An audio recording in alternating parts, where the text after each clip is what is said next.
Moving on. In the capital city of Pakistan, a large number of Baloch families are participating in the sit-in protest for the safe recovery of missing persons. The majority of participants are elderly people, women and children, all of whom are relatives of victims of enforced disappearances.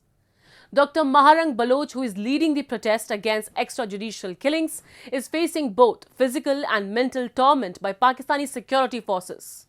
However, the ongoing Baloch protests are posing a significant challenge to those who are sitting in power. A report.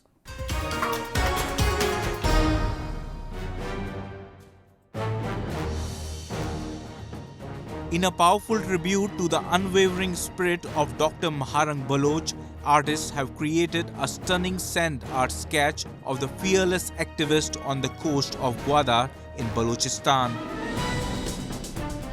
Dr. Mahrang Baloch has been at the forefront of the Baloch missing persons families' long march to Islamabad. While leading the protest against extrajudicial killings, Mahrang is facing both physical and mental torment by Pakistani security forces and establishment. Still, a large number of Baloch families are participating in the sit-in protest for the safe recovery of missing persons in Islamabad. The majority of participants are elderly people, women and children, all of whom are relatives of victims of enforced disappearance. Pakistani authorities are threatening victims' families in Balochistan to avoid joining the protesters.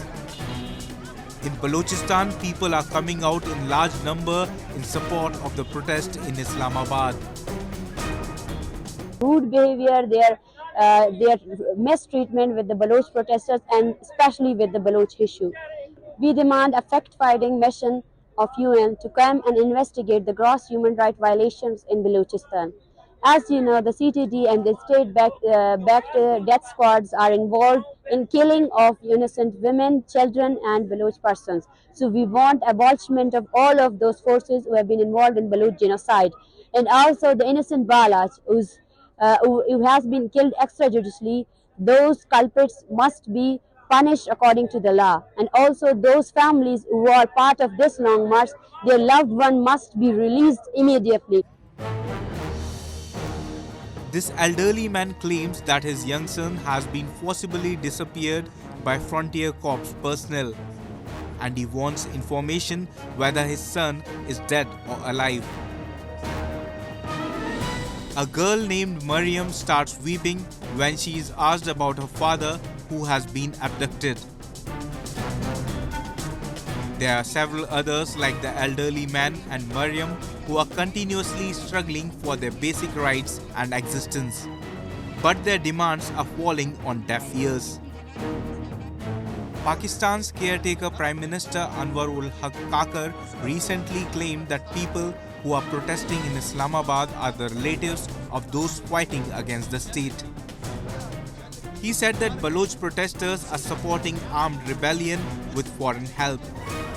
Kakar's words have riled the protesters further. On January 3, a complete shutterdown strike was observed in multiple areas of Pakistan in support of Baloch protests. We reject any kind of committee and commission. Those committees are made to settle the situation, to aid in the Baloch genocide. And the last of our demand is the Interior Ministry should accept that all of those persons was killed by CTD were extrajudicially killed. They were forcibly disappeared persons, and they should admit that their forces was behind the Baloch genocide. The march between Balochistan's Turbat and capital city Islamabad embodied people's suffering and hopelessness, resilience and frailty, history and future. At this critical juncture, the future of Balochistan is difficult to predict and depends on a variety of factors. But currently, Baloch protests are undoubtedly posing a significant challenge to Islamabad.